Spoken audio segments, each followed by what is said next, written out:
On today's episode of Big Time, the podcast, brought to you by Big Time Sports, we've got the newest hire, the newest coach for the greatest basketball program in all the land. I'm a little bit biased, but we've got Chad Cyr, the new head coach of the Fort Kent Warriors, on today's episode of Big Time, the podcast. Let's go.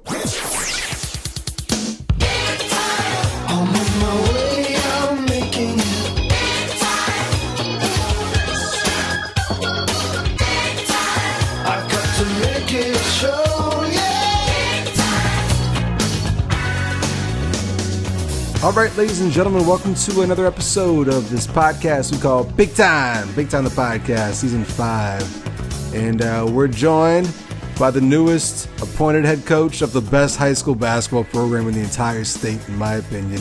Might be a little biased, but just recently named head coach of the Fort Kent Warriors. We've got Chad Cyr joining us tonight. Chad, how are you? I'm very well, thank you, Tom, for asking. Thanks for having me on the show. So it's been a busy couple weeks here. Got the job, just had a big birthday. It's been a good week for you. It has. I haven't officially started with the team yet. We can start practicing Monday. As a matter of fact, November 18th, the first time I can get with them.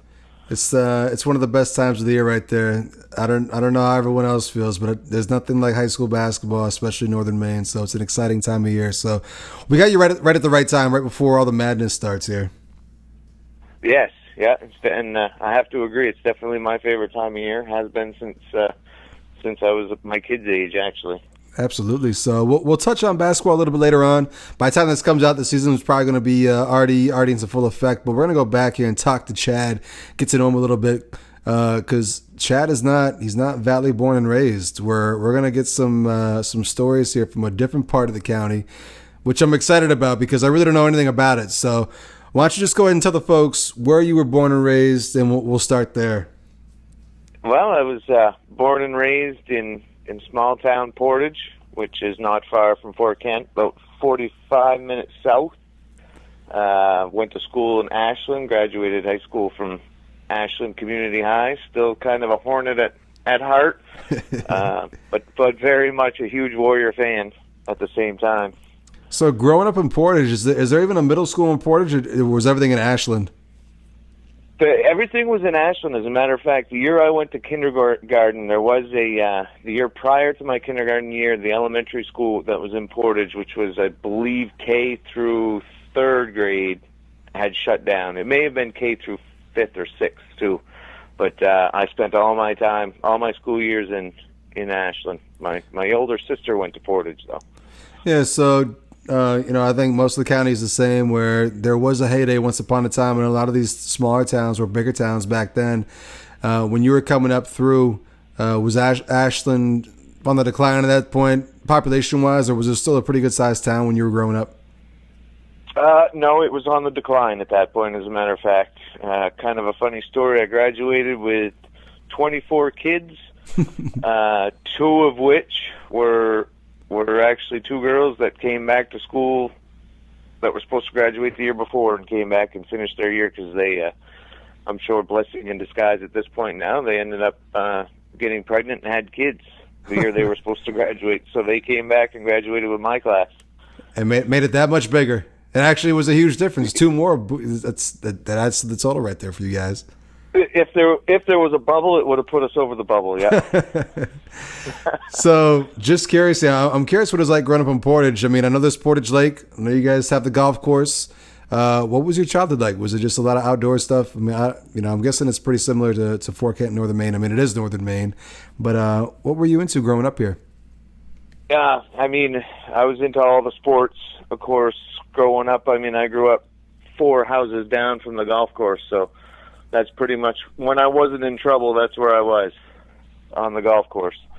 Of course, the lake, my grandfather had a camp on the lake, so spent a lot of time at the lake. Still had a lot of family in Ashland, so most of my friends were from Ashland, aside from, my best friend growing up. He was from Portage, but so I did still spend a lot of time in Ashland. Kind of the tool in town days, the way high school days, you know how everybody used to tool town. We'd go to Presque Isle, and as a matter of fact, sometimes we'd come up to Fort Kent just to get a different scene. Yeah, I was gonna say you must be pretty much right in the middle, right? It must be pretty much the same driving distance to Presque Isle as it is to Fort Kent, or pretty close. Pretty close, yeah. It's a little farther from Portage to Fort Kent than it is from Portage to Presque Isle, but maybe only by 10 miles or so. Where does a kid hang out in Portage growing up? What's the gas station? I think all I know is Dean's and the gas station in Portage. Is that pretty much it? Is that accurate? That's accurate. Yeah. There's the Dean's Hotel, and then across the street is Coffins. So basically, I mean, I had some friends from Portage, so we all kind of hung out together. Obviously, they all had good families, and Portage is the kind of town that your friends become your family. Yeah. And it's so tight-knit that, the Gagniers and the Soucies, those were all my close friends, and they happen to be related doubly as far as brother and sister, married brother and sister. So it was all kind of close family. So a lot of the hangout was really at their parents' place or at my place, my parents' place. Yeah, that's why we didn't get in much trouble. We were always on the safe side. Not many things to get in trouble doing, though, I'm guessing, as well. Kind of limited. If you wanted to get in trouble, that's when you headed out to Fort Kent or Presque Isle, I'm guessing. That was later on in life. That was later on in life. Not when you were so young. But no, the biggest trouble we got into was, stealing carrots out of someone's garden. Took pride in their gardens. Yeah. You mentioned earlier the golf course being a couple houses down. How young were you when you picked up golf? I was probably 6 years old when I started playing golf. 6 or 7, and I'm not any better today than I was when I started back then. But was that your first love? Was that your first sport that you fell in love with? Growing up through high school, I mean, basketball was still my favorite sport. But golf definitely ran a close second. Now that I'm older, golf has become my favorite just because I'm not quite as competitive in basketball. Like I'm a 3-point line to 3-point line kind of guy. If I start going baseline to baseline, I'm gonna have to call an ambulance.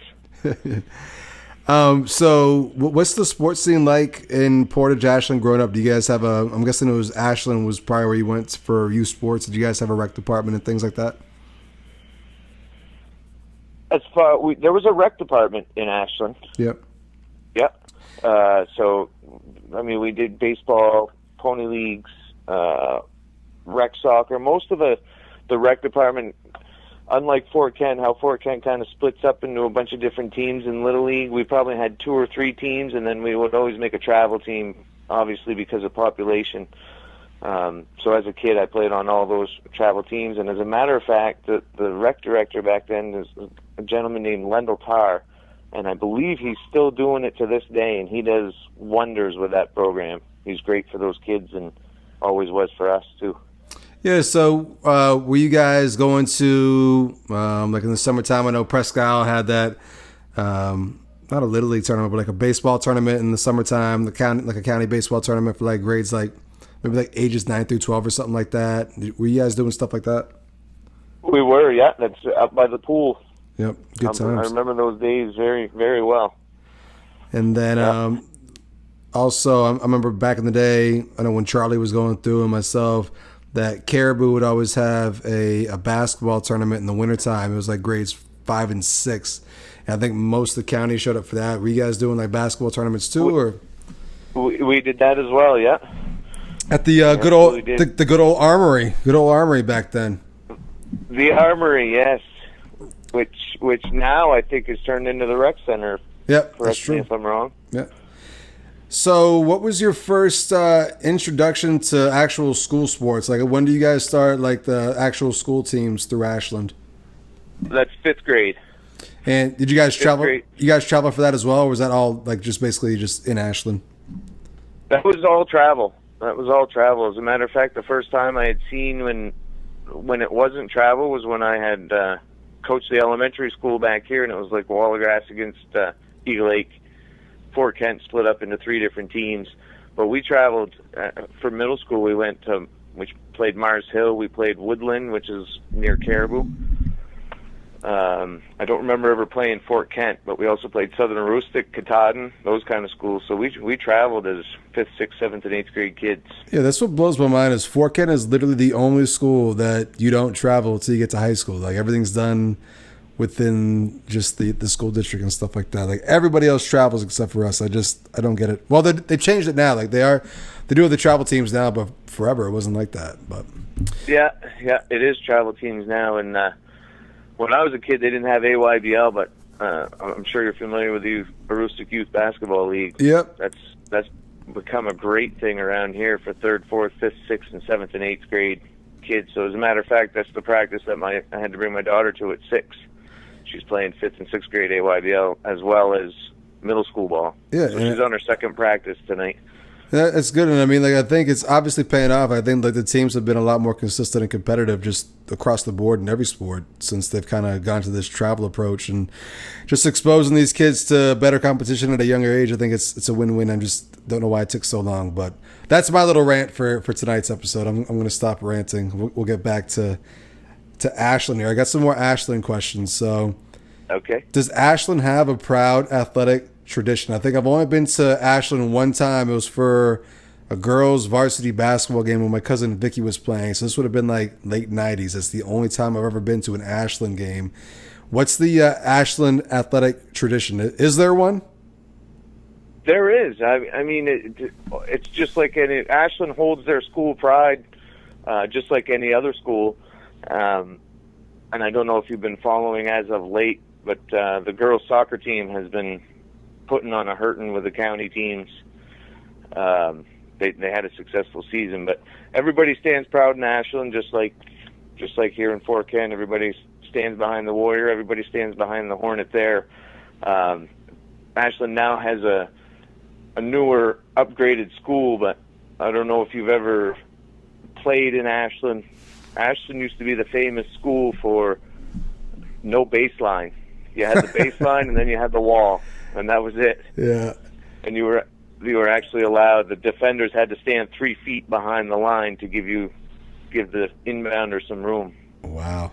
But there were some crazy games that went on in Ashland. Some very competitive, highly competitive games. I'm not sure that the boys ever won a gold ball, but the girls did. Were you going to high school games? Were you watching high school games when you were younger, when you were a kid? Were you following the high school teams, going to games and stuff like that, or was it something you didn't really pay attention to until you got to high school yourself? Oh no, I was definitely going to the games. I'd go and I'd always wear my sneakers when I was in the 3rd grade because I was hoping they'd call me from the stands and get me out on the floor with the high school boys. But yeah, I mean that's going to those games and watching that, I guess, is what made me fall in love with basketball and want to play. You know, seeing the atmosphere, seeing people succeed, and the crowds cheering them on, and that's kind of what gave me the itch to play any sport. So I know, like being from a small town, coming from Fort Kent, like we have our high school idols that we kind of look up to when we're in 3rd grade, 4th grade, stuff like that. Was it that way too when you were young? Were there people currently in high school that were old timers that you just kind of looked up to, and you're like, I want to be like that guy when I get older? Absolutely. On the baseball side, it was a certain individual, and on the basketball side, it was a few of them. There were some good athletes that came out of Ashland. Sure. Name drop a couple for me. I'm going to see if maybe the audience can is aware of any of these names here. I love going back and just name dropping. Well, back when for the baseball side of it, it was Greg Casey. I remember watching him play baseball and wanting to be like him on baseball. On the basketball side, it was actually Aaron McLean. The guy used to be able to jump out of the roof and could see the floor well. He could play a 1. He could play a 2. He could shoot the ball. Not sure that that was in my younger years. And then as I started to get a little bit older, Ryan Cairn. Ryan Cairn was one of my favorite basketball players to watch too. He's a former 1,000-point scorer out of Ashland, and turned out to be a great friend of mine. And then I played with one that Paul Harold was another 1,000-point scorer. He was a couple years older than me that that I played with that I always wanted to kind of play the same way as he did. I just never got to that level, unfortunately. Were you going to the auditorium watching high school tournaments back in the day if the teams made it? Was that something you followed? Were you I don't know, did Ashland have any deep tournament runs when you were growing up? Not any real deep tournament runs. Again, Ryan Caron, when Ryan Caron was playing, I think I was in 7th or 8th grade. I was in middle school when he was playing. They made it, I believe, to semifinals through tournament. And that was about the deepest run that the boys ever went on. I don't know if you've ever heard of a name, Diana. She's Diana Trams now. She was Diana Belskis. She coached Washburn girls not long ago. I believe she may have just accepted a job there again. She's a 1,000-point scorer. When they won the gold ball, I remember following them. She's a few years older than me as well. I was in middle school when she was playing. Yeah. So I spent some time in Bangor for sure. The old auditorium. The good old auditorium. They're just the best that there ever was. That's for sure. It's a hard atmosphere to create again, I think. It is. It's just everything about it. Like even when it was in a rough condition, just that condition made it what it was and just made it the atmosphere it was. So it's definitely missed. The new place is nice too, though, but not the same. It is nice, very nice. Yeah. So from the sounds of it, it sounds like you were a basketball guy. That was your sport. I was, yeah. When did you enter high school? What was your freshman year? My freshman year was 1995. 95. Oh, that's a good time for high school basketball in the county and in the state as a whole. Yeah, go ahead. No, I was going to say it was. 95 was my freshman year. I graduated in 98. Kind of a fun fact. I had 5 coaches in 4 years. How does that happen? How does that even happen? My freshman year, Coach Belskis, who is actually the girls' soccer coach now, and he was our soccer coach and basketball coach, resigned halfway through the season. So they hired a new coach, Jerry Adams from Holton. I know that name. Yeah. He's a barber from Holton. He used to referee as well. He's passed on now.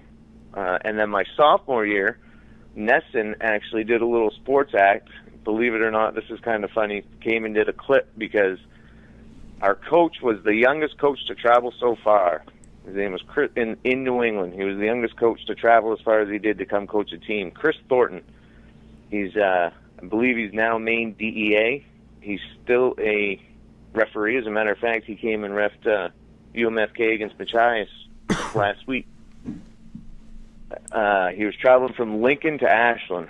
Every day? So I think that every day for practice, yeah. Wow. Once in a while, he would stay at the superintendent principal's house. And then my sophomore year, we had the JV coach of that year became our coach. His name was Aaron McCullough. And he was a green coach. And then my senior year was, I'm going to name drop again here. I don't know, some of the listeners are going to know who I'm talking about, but his name was Jason Tarr. He had just recently come off a state championship with the Limestone Eagles and a player by the name of Tony Tobin. Not sure if that rings a bell with you. Yeah, that name's come up on several podcasts. Yeah, so there's my 5 coaches in 4 years that I had. That's crazy. So I've seen many different styles of basketball. It sounds like it. So came in 95. You said was your freshman year. Was basketball the only sport you played, or did you play soccer as well? No, I actually played. I played golf, soccer, baseball, and basketball. I played all 4. So you were busy all the time. I was, yep. Were your soccer teams any good? Yeah. As a matter of fact, my senior year we won the state championship in soccer and baseball. There we go. That's failed to make it. That's that proud Ashland tradition right there. I was looking for. Yeah. Failed to make it to Bangor in basketball, but once again, it was kind of hard to get any smooth working system through 4 years with 5 different coaches. Absolutely. So I just want to touch on soccer for a little bit because we haven't really, a lot of the people we've had on have been Valley guys, so it's been a lot of the same schools that come up. But you guys were Class D, correct? Correct. And you guys probably played a lot of Southern Rustic teams, I'm guessing.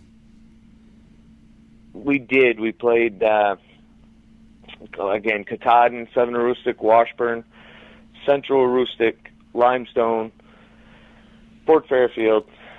Really not too much of a different schedule than Fort Kent. Back when I was in high school, we actually used to come and play Fort Kent in soccer.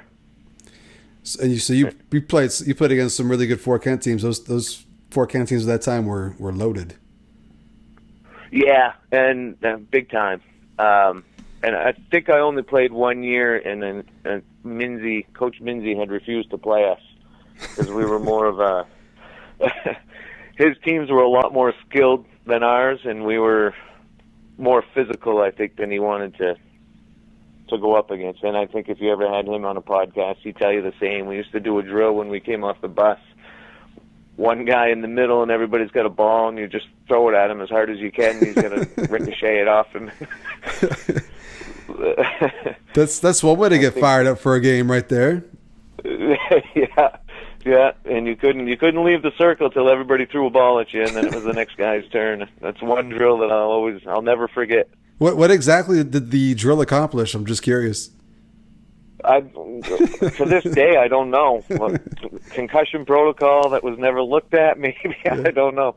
Is this something you're going to institute with the basketball team here? Is this what you guys are going to do when you guys take the floor? I probably am not going to do any of that. No. You Times have changed. Yeah, you might not keep your job for very long if you instituted that, I don't think. Yeah, well, I don't think any of the kids would want to play. Yeah, so I was curious. I was going to see what the Ashland style of play was. You mentioned it's more of not so much a finesse, skillful game, more of a physical, maybe an intimidation type game. We were very physical. I'm not going to knock down anybody that had any talent, but we had some talented players. Darren Belskis, Charlie Robinson. We did have some good offensive players. We had a great goalkeeper as well, Aaron Bennett, who was in my class. We used to have, and you don't see this anymore today, but we had a kid who could do the flip throw. Yeah. I don't see it too much anymore. We actually nicknamed him Peaked because every time he'd had the ball, it would go in an opposite direction. We were trying to make it go, and his nickname actually stuck. He didn't mind being called Peaked his whole high school career. So we had some good players, but we were very physical. We weren't afraid to take somebody out or get taken out, which is a big no-no nowadays. Yeah, absolutely. So I'm curious as to what the environment at these games are like, because up here in the Valley, we got the French influence. So at these games you'll hear stuff in both English and French. It's very unique. The fans can be a little rowdy. What was a home game at Ashland High School like? What were your fans like? Pretty much the same, not much different. We actually had a mother run right out on the field and grab a hold of a referee one time, which was an interesting situation. But I think most fans are all the same. That school pride kicks in, right? And it was kind of interesting because I went to a Madawaska Myers Hill soccer game this fall, and you can hear fans that are. It's funny how biased fans can be, and you don't realize yourself when you're watching the game and you're cheering for your own school how biased you actually can be. Oh yeah. When you think the ref makes a bad call, but watching a game where you're completely objective, it really puts it in perspective and shows you that it's crazy how much we have pride for our schools and try to stick up for what we think is right.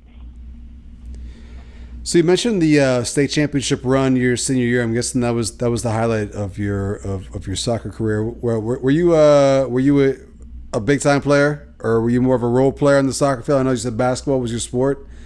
What kind of player were you on the soccer field? A left back. I was a defender, and I really didn't start taking part until midway through the season with golf going on. Golf was always my primary sport. So I was definitely more of a role player, Had a good sweeper to back me up if anybody got by me. But from a small school, I mean, I like to say that the coach used to beg me to play, but from a small school, there's only a certain amount of people that can play, so the more the merrier, right? Yeah. But I was a starter. Definitely would not say that I was a standout soccer player by any means, with all the other talent that was surrounding me. Did you shy away from contact? Absolutely not. Absolutely not. No, I invited contact for sure. Were you? Would you say you were borderline, maybe a little bit dirty, or? Not a bit. Not a bit. Okay. Okay. But anybody that is dirty will never tell you they're dirty either, right? That's true. Yeah, that's one thing you don't admit right there. So gold ball in soccer and play golf as well. Were you a standout golfer? I didn't even know Ashland had a golf team. We did. We actually, as a team, we made it to states a good number of years in a row. I made it to states as an individual my freshman through senior year. I guess the best run I had, I was fourth in the state my junior year. And I'm going to name drop again, and I'm going to miss his last name, but the state runner-up was TJ. He was from Winthrop, and he went to Villanova. He played b-ball at Villanova. Wow. And I keep wanting to say TJ Cowett. Oh yeah. Yep. TJ Cowett. You know that name? Yep, absolutely. He was second in the state in golf as well. I believe he shot a 71, 1 under par. My junior year, I think I shot 76. Could never bring home the Golden Club. Is that what it was? You guys got a Golden Club for state championship? No, I made that part up. But whatever it would have been, the state. Bring home the states. It did sound good.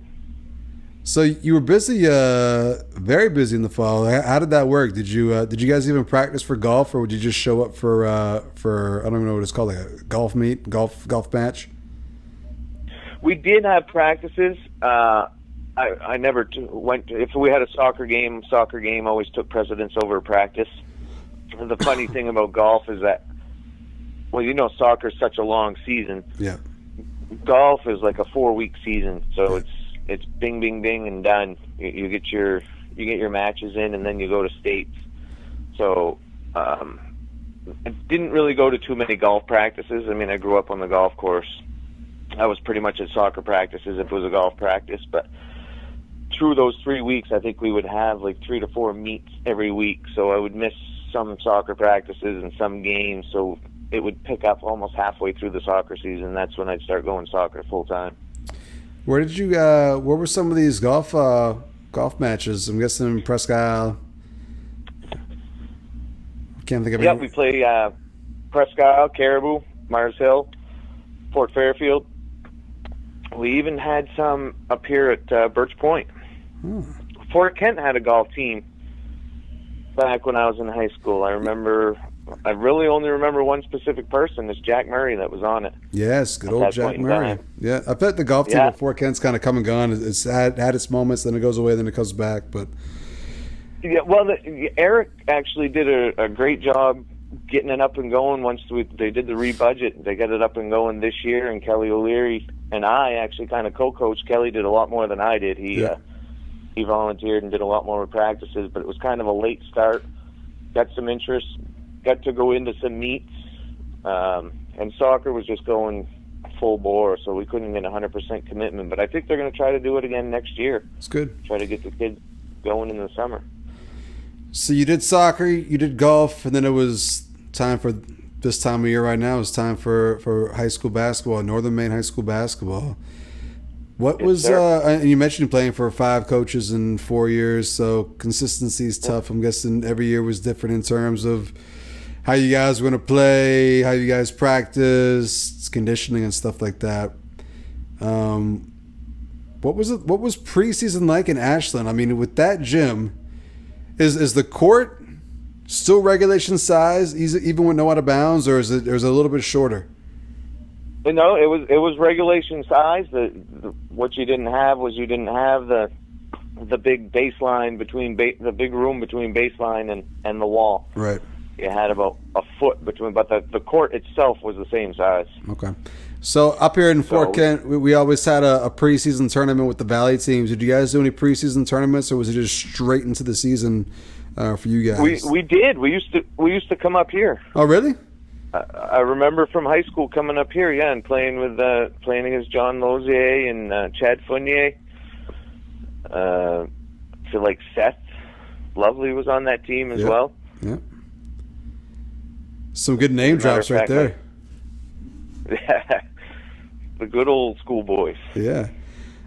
So you mentioned a small school, and in soccer it was tough to get numbers. Was basketball the same way? I mean, obviously you don't need as many people to fill the basketball team as a soccer team. But were you guys pretty much whoever signed up made the team, or were there actually like JV and varsity?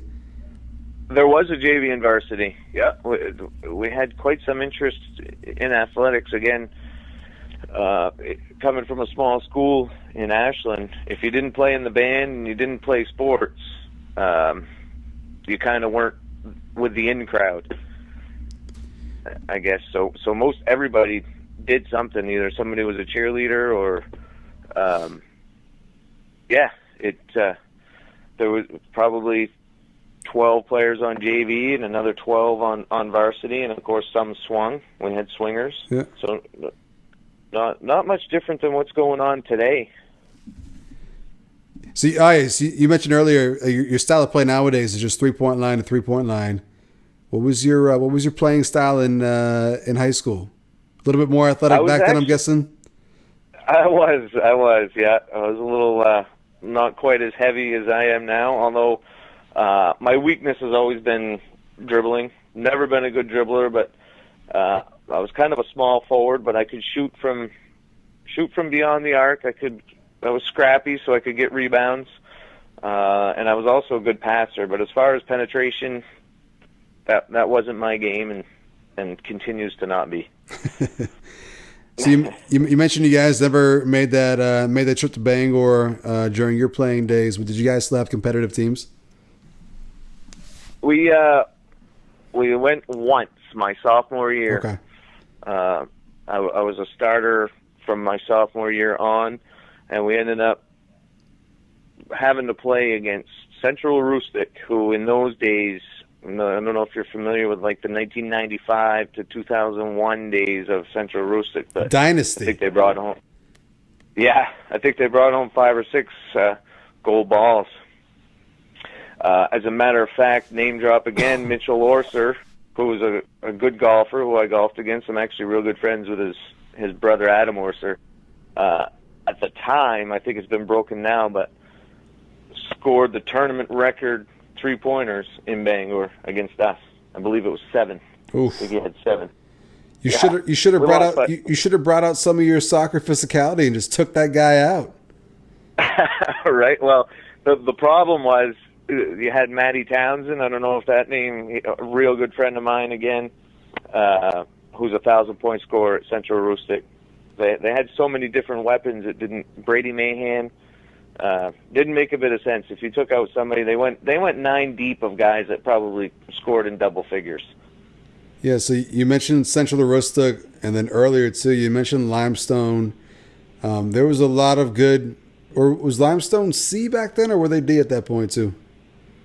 They were D at that point. So you guys had to play them. Hodgdon was really, really good at that time. I don't know if you guys played Hodgdon or not. We didn't play Hodgdon, no.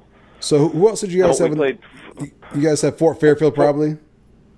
Fort Fairfield, yeah. We played Fort Fairfield, Southern Rustic, Washburn, Easton, Mars Hill, Central Rustic, and Mars Hill is the same thing. Limestone. Wisdom. We always played Santa Got Van Buren. Oh, yeah. Van Buren, yeah. Back when Matt Rossignol was coaching Van Buren boys back then, I believe. And they had some good teams at that time, too. They did. I can't remember the kid's name, but he was a 1,000-point scorer, and that was Tracy. She was playing for the girls back then. Tracy Garrett? 1,000-point scorer. Tracy Garrett, yes. Yeah. Was she Van Buren or Wisdom? She's Wisdom. Choose Wisdom. Okay. Yeah. But just all kinds of good teams. I feel like Fort Kent was the only team at that time in the county that just was not good. Like, we were not good at that time. Like, Hodgson was winning state championships. Limestone was winning state championships. Central DeRustic was. The Wisdom girls did. And we were just in a rut. Just in a rut. But so were we. Yeah. So was Ashland. Yeah. Is there any gym or any school that you liked playing against, or is there one gym in particular that you liked going into and playing? Like, for me, there's 3 schools that come to mind. Like, I love playing in Holton. Like, I love that gym. I love playing in Caribbean. I love playing in Presque Isle. Were there any gyms when you were going through that you'd like to play in? Oh, goodness. That's a tough question. I'd like to say Mars Hill, but every time we went there, we got spanked, so I kind of got a bad taste in my mouth. But that was probably one of the nicest gyms we really played in. Yeah. Did you guys play Easton? We did play Easton in the Quonset. Yeah. Yeah, we did play Easton. So I was not really one. I did like going to Washburn. I like Washburn's gym back then. Yeah, as a matter of fact. I was gonna say, like, a lot of the schools you played against, a lot of those Class D teams, like, the gyms tend to be smaller, like bleachers on one side. Yeah.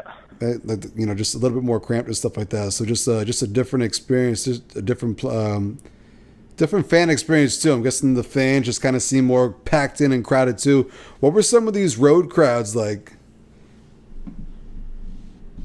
Road crowds were tough. As a matter of fact, my freshman year, we played a prelim game down in Lubec. You ever been down to Lubec? No, I haven't had the pleasure. Graffiti in the gym, kind of like a pit gym, kind of like the middle school gym in Caribou. Yeah. But there's graffiti on the walls. We had to get police escorted out of there, as a matter of fact. That's one memory that sticks in my brain, being a freshman. It was kind of like getting initiated into my first year of varsity. Yeah. How about we talked about some of these gyms and the fans and stuff like that. Were there any players that you look forward to matching up against? You mentioned Central DeRustic being really, really good, so maybe not so much matching up against those guys because they tend to, maybe kick your guys' butt. But were there any players that you look forward to just going against and battling? Yeah, Washburn, Trent Cunningham was a good friend of mine. I always liked going in there and trying. He was another 1,000-point scorer for Washburn. Nick Thompson was another one a year behind me. I like going up against those guys. Just anything that would give me a challenge, I guess, or give us a challenge was always fun going up against. So I guess that's kind of why, when you asked about the gym, why Washburn might be one that sticks in my head. I enjoyed going up against those guys. Looking back at your high school playing days, is there one game or one moment or maybe one player that when you think back to high school hoops, that's what immediately comes to mind? Yeah, Limestone away my sophomore year.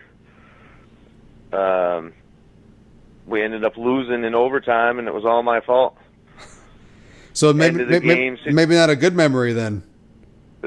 No, were you looking for a good memory? I didn't really clarify, so that's my bad. I was just looking for what came to mind. So I guess this could be it. So let's hear it. Why does this one come to mind? Yeah, I got to tell the story. I'm a sophomore in high school. I'm in Washburn. Paul Harold, who I mentioned before, 1,000-point scorer, very good friend of mine. Bringing the ball up the floor, takes a shot from half court with about 2 seconds left. I get the rebound, go to put it up. I get fouled, don't hit the layup. I go to the foul line, 0 seconds left, tie game, miss both shots, go into overtime. My guy scores the next 6 points. I'm on the bench the rest of the game. Worst time of my life, sophomore year. That is a tough way to go. At the time. Yeah. At the time. Yeah, it was so that memory, anytime I walk into a gym, that always comes into my mind. And it actually taught me a lesson because I'll never forget Shane Oakes, a senior. I was a sophomore. I started with 4 seniors. When I got the rebound and went up, he runs up to me, taps me on the shoulder, and says, "Headlines, baby, headlines." And I'll never forget. I'll never forget that comment. So, how about looking back? How about like a happy memory? Do you have like a happy memory looking back? Yeah, actually, playing when I said Nesson came up playing Limestone at home, I had 34 points against him to rejuvenate myself. There you go. So that was was that before the loss or after the loss? That was the last game of the season, last home game in the season. So it ended on a good note, at least. It did, yeah. Good. So basketball, not as much success as soccer, but I'm guessing that as we mentioned, basketball is your sport. So just looking back, that's where probably all your fond memories of high school athletics come from. I'm guessing, right? Yes. And then you mentioned also, did you say earlier a state championship of baseball as well? We did, yeah. Well, my coach for baseball, Bill Niemer, he was actually the girls' last coach to bring home a gold ball in basketball. He was coaching the girls then. Phenomenal coach. My freshman year, I got to tell you the story about baseball, I guess, in Ashland. My freshman year, we kind of all just did it just to have fun. I think we won 4 games, and it was we improved progressively throughout my high school career. So we won 4 games to go into just below 500 to above 500 to going 18-2 my senior year. And if there's anything I learned about coaching, I learned a lot of stuff from him. He's a great coach. He retired from the coaching game now, but we kind of rode the curtails of Darren Pelskis too. He had a curveball that I don't think anybody could hit at that point in time. I don't care what class they were playing in. It was pretty tough. So your high school athletic career ended on a really high note, on the best note possible, state championship going out. So that's not too bad. No, it wasn't. It took us a month and a half to play the state game though, because we kept getting rained out. But I think we only played it the last week of June or first week of July by the time it all got done. Yeah, it was late. Yeah, it was late. What did you do after high school? I came right here to Fort Kent. As a matter of fact, Eric Orkin and Jim Graffam recruited me to play basketball for UMFK at the time. So I moved right up here. They were going to start a golf club.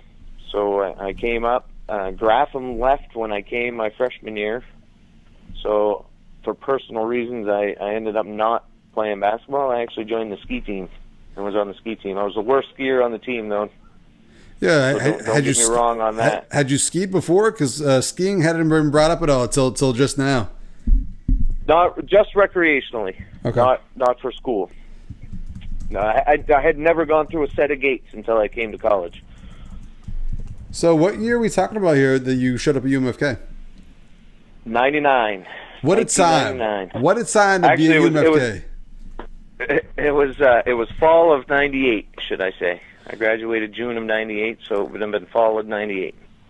So that was an interesting time at UMFK because I feel like that was right before all the athletic programs kind of went up a notch, and then it was also right before like the enrollment kind of doubled. Like UMFK was very, very small in the 90s, I feel like enrollment wise, and then it kind of like doubled like in the 2000s. It's like you kind of showed up like right when all that stuff was changing. Right.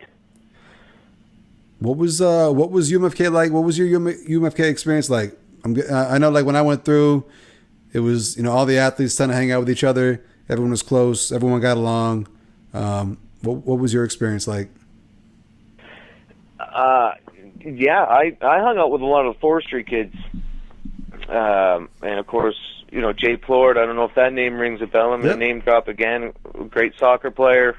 He was on the ski team. He was one of my good friends through college. Jason Pelletier from Millinocket. So I hung around with those guys. Didn't play basketball. It seemed like basketball back when I was recruited is nothing like it is now today at UMFK. I would have never. They wouldn't have even looked at me to come play with these guys today.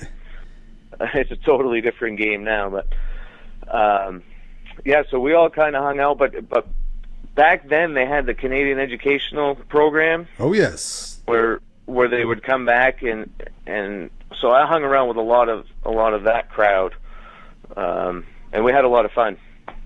Some of my good friends actually came out of that program. They were here, I think, for 1 year, and they would get their degree, and then they would go back to Canada. Yeah, that's what was also fun too. Is like every year you had a new group that was Can-Eds. And yeah. A lot of times they were very good looking, and as a young boy going through high school, I really, really liked those times. You know, it was a good time, a good Right. time to be alive. What was the party scene like for you guys? Were you guys doing the Round Point thing, the Costigans thing, the house party thing? It was actually, I want to say we were the founders of the apartment crawls, but I don't know as though we were. I just like to take credit for it. With the Canadian educational students back then, we all had them and us. We all had apartments in town. So what we would do is we'd pregame and we'd get, beverages dropped at each house. And as a big group of people, we go to one house and hang out for 15, 20 minutes, and then go to the next apartment or house and hang out for 15, 20 minutes. And of course, Round Point was always was kicking back then too. Oh, yeah. So it was a good time. Is there one apartment that sticks out more than others as the apartment to hit during this crawl? I mean, as the new varsity basketball coach, I don't really want to say that it was mine, but it was mine above video market. Oh yes, actually, that apartment has a great legacy. I feel like all throughout its entire history, that's been a really good apartment. There's been some good tenants in there.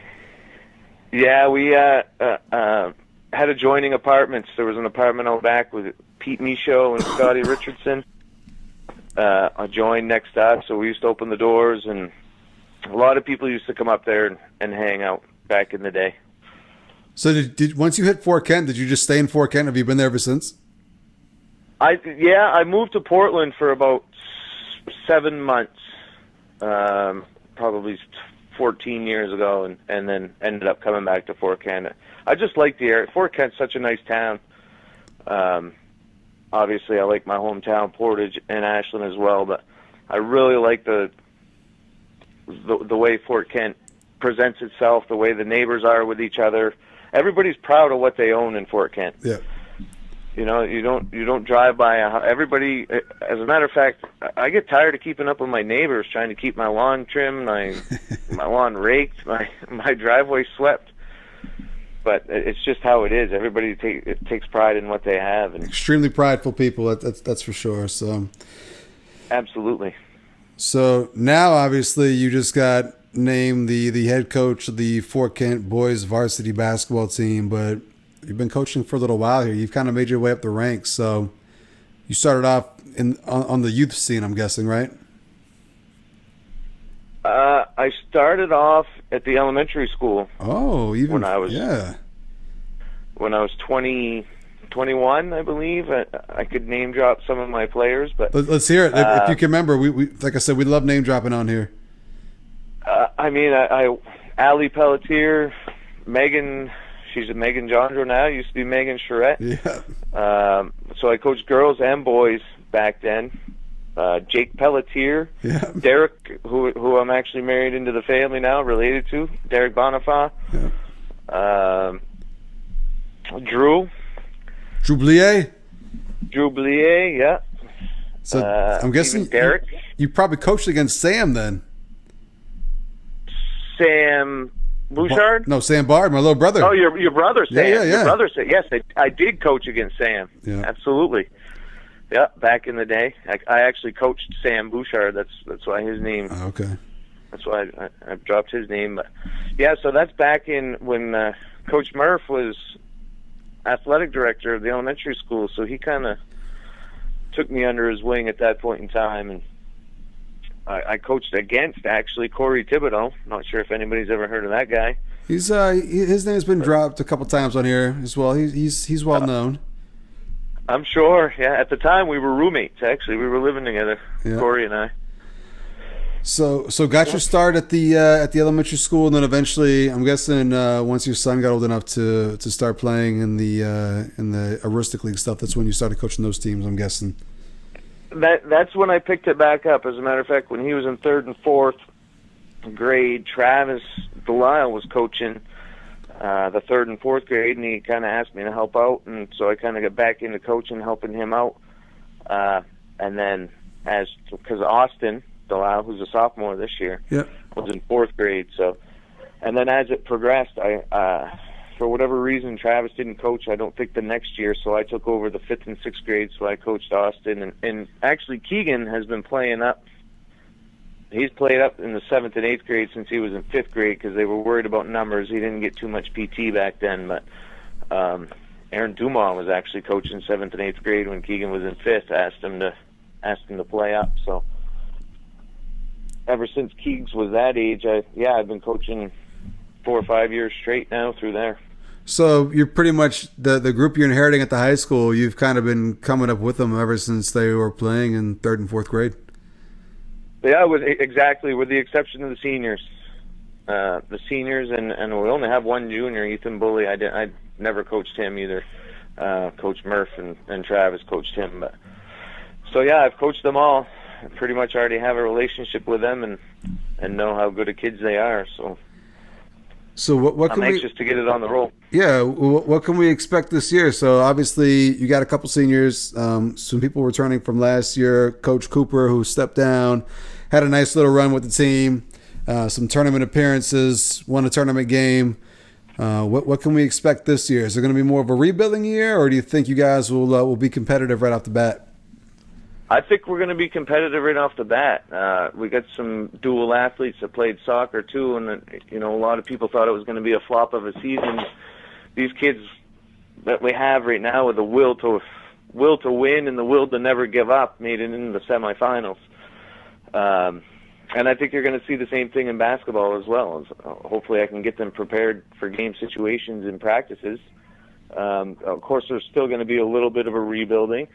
But I think we're going to surprise some people. I don't think people are going to realize how good we actually can be and to what our potential is going to be. So just as an athlete, you kind of evolve over time. You get a little bit better. You learn things. You take things from people here and there. Just in high school alone, you played for 5 different coaches. So you've had your share of experiences with different coaches and different coaching styles, and having coached a while for yourself now. What kind of coaching style are you looking to implement here? Do you have this particular style of play you want to play, or is it more so you're going to kind of see what kind of team you have and kind of go from there? We're definitely going to be outsized in most of our games, so it's going to be an up-tempo style. We're going to try to be tenacious on D, a lot of transition basketball, patient in the half-court set. Make sure any shots that we're taking are high percentage shots or wide open shots. Again, I think we're going to surprise some people just with our hustle. We're going to hope to not ever be out hustled. That's going to work to our advantage. Right off the bat here, how many shots is Keegan getting right off the bat here? I'm curious. Does Keegan have the green light right away, or? Absolutely not. No, he's. We're going to have to see how the season gets rolling on. I've actually just heard through the grapevine we got a transfer that came in this week, and he's from MDI. Oh wow! And I guess he's a senior this year. They've been having open gyms, but the athletic director has been keeping me away because I'm not supposed to be there. I'm not supposed to be talking to them because most of the basketball players go. I guess he doesn't want the MPA finding out that I'm there. So I've been hearing through the grapevine from Keegan and stuff that he's a good player, he's a good shooter, he knows the game. So it's going to be tough to see who's going to get what role. We're going to go 8, 9 deep, and Keegan's definitely going to be one of those 8 or 9. He's just going to have to prove himself. Of course, there's 2 different roles there. There's dad and there's coach, but when we're in the gym, dad's gone, it's coach. Absolutely. And anytime he acts up, just bust out that soccer drill you were talking about earlier. Just put him in the circle and just have everyone launch basketballs at him. There we go. We'll change that to medicine balls, though. How's that? If you're looking for the hard-hitting journalistic questions, you're in the wrong place. It's Ethan Asks Big Time Questions on Big Time, the podcast. All right, so before we get up out of here, we got a couple segments to bang through here, so we're gonna hop into these here before we get up out of here. This next segment is called Ethan Asks Big Time Questions on Big Time, the podcast. Our executive producer, Ethan Raymond, has prepared a couple questions. Ethan, what is your first question? So congratulations on your new post as head coach of the boys basketball team in Fort Kent. It's great to see another familiar face head in that position. That's awesome. So I know that your boy is going to be on your team, and sometimes that presents some challenges in itself. I know I had my mom as a teacher once, and she was a little harder on me than anybody else. So what's going to be your approach with that and your coaching style with your boy on the team? Are you gonna give him a hard time, ride his ass a little harder than anybody else, or how do you think that's going to go? There we go. So we touched on that a little bit, but maybe dive into it a little bit more here. Yeah, it's going to be tough.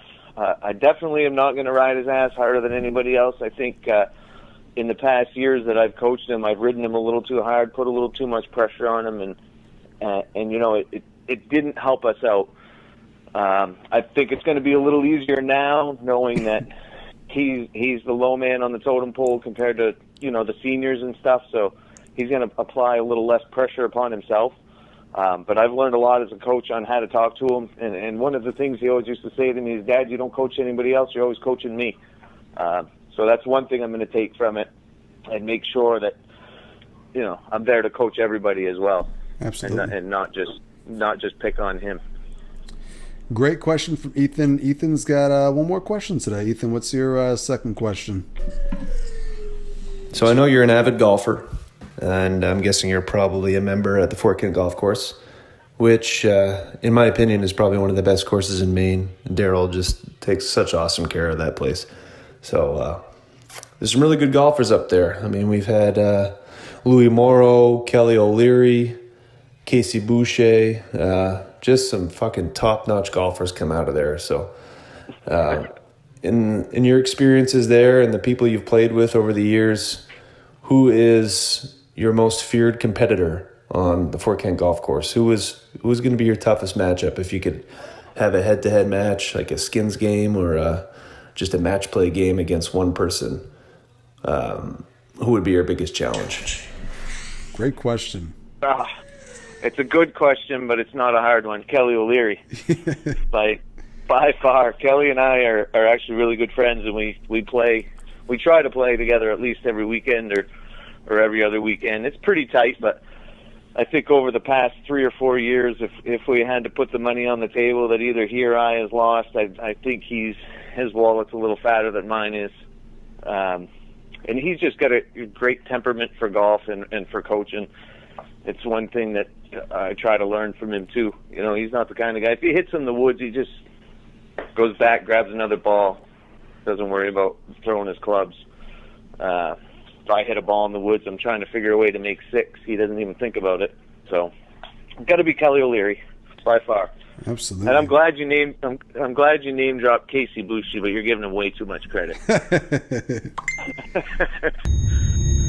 From the land of Donair and Poutine, it's time to sort fact from fiction.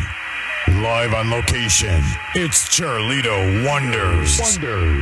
On Big Time, the podcast. So we got actually 2 more segments. Next one is a fan favorite as well. Big Bro Charlito with Charlito Wonders on Big Time, the podcast. Let's check in with Charles. Chad Cyr, what up? It's Charlito. Man, so many things I'm wondering about this dude. You're a legend from Ashland, the lefty legend from Ashland. Throwing one hell of a bachelor party, that's for sure. We won't go there, though. All right, I'm proud of your coaching opportunity ahead of you. I'm just wondering, what's your one-time athletic, most recognizable, when people think of Chad Cyr in Ashland, what do you go down? Other than golf. Let's hear other than golf, because I know you're a superstar there too. But all right, my dude. Congratulations on becoming a coach. One love. Take it easy, brother. All right. My one time. I mean, there's a book of them, Charlie. I got it. I got to say it's probably in the state game when I hit a triple, hit 3 runs in with a triple. I know it was a one time that people can take back and say, wow, that was great, but had it been anybody faster on the bases, it would have been in the park home run for sure. I'll never forget coming to third base and my coach laughing at me because I didn't make it all the way around, but still hit in 3 runs. And so I think that's probably the greatest, most pressure situation I was ever in that I pulled through on. That's a good one. That's a good one right there. I hope everyone had a good time, because things are going to get serious for a moment. It's time to talk death on Big Time, the podcast. So we're at our last segment here. This is when things get serious. It's called When You Die, What Jersey Do You Want to Be Buried In? So obviously you played your fair share of sports. Played in college as well, on skied and stuff like that. So what jersey means the most to you? Or maybe it can be your coaching hat. Which one means the most to you? Which one is most special, and which one would you take to the grave with you? It'd be my Ashland Hornet number 34 basketball jersey for sure. Yeah, just means the most to you. I feel like I spent most time in it, and I was, even though we won states in baseball, and I enjoyed playing baseball, I always wanted to be there with basketball. I had more heart for basketball, so that would be the jersey that I would choose. Can't go wrong there. Can't go wrong there. So we've reached the end of the pod. Before we get up out of here, though, this is your chance. If there's anything you want to say, if there's any rumors you want to address, anything you want to clear, if you want to call anybody out, if you want to make a bold statement about the upcoming season, anything at all, this is your chance to get it off your chest. Nothing really. I know there's doubters out there, absolutely. I'm thinking that I'm probably not experienced enough to take on a high school head coaching job, but I'm hoping I'm going to prove them wrong. And the most important thing, I know wins and losses are what we're looking for, but if I can get the respect of the kids and have the kids respect me, I believe, the wins and losses are going to come. They have enough knowledge in the game.